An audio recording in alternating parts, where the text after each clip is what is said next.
G'day everyone, Steve from Active IT Systems. Just following up with our second video of 3 regarding office relocations. Last video we were talking about the communications aspect of a relocation, where you need to worry about what you communicate before, during and after. This one's more about how to I suppose, effectively plan a relocation and actually go and execute it.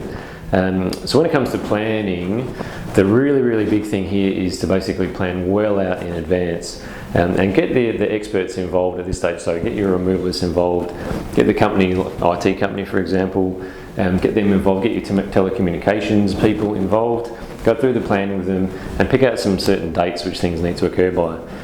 One of the things which we always need to expect, which pretty much always happens when we're involved with relocation, there's some kind of delay somewhere. So it's usually like a fit out delay, or there's a communications delay getting like an internet connection or a phone service up and running. So even though you might have a deadline particularly set to get everyone out of the office and into the new space, there's always something that throws a spanner in the works. So leave yourself plenty of time to deal with those types of things.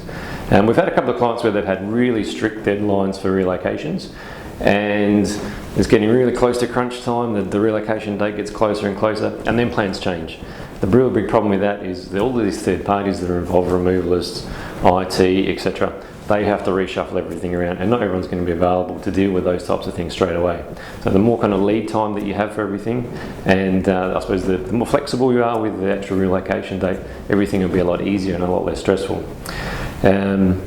One of the huge things that we come across, in, especially I suppose with fit out, you can get like building permit delays and things like that, so make sure you have all of those things well in advance, even before picking a relocation date.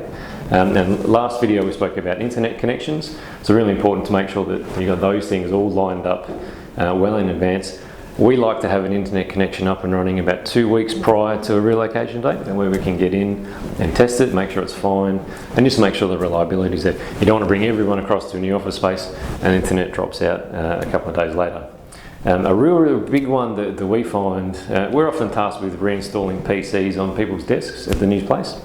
Have a really good floor plan in place and stick to it. So have the floor plan mapped out, who's going to be sitting where, because when people like us come in, we want to position PCs on desks based on who's going to be sitting there. We've had a few instances where things have been changed around the last minute, and it creates a lot of confusion, and no one wants to come into their brand new shiny office and basically sit down at their desk with someone else's gear there. So I suppose the better kind of floor plan that you have in place, and the more that you can stick to it, the better. But all really comes down to the planning and the smooth execution. That's pretty much it for this quick little video. Next one, we're just going to be talking about things not to do, and we've got a big list of them. We'll keep it to 3 or 4 for the video. We'll have a big blog post about the rest. So thanks for watching and stay tuned. Cheers.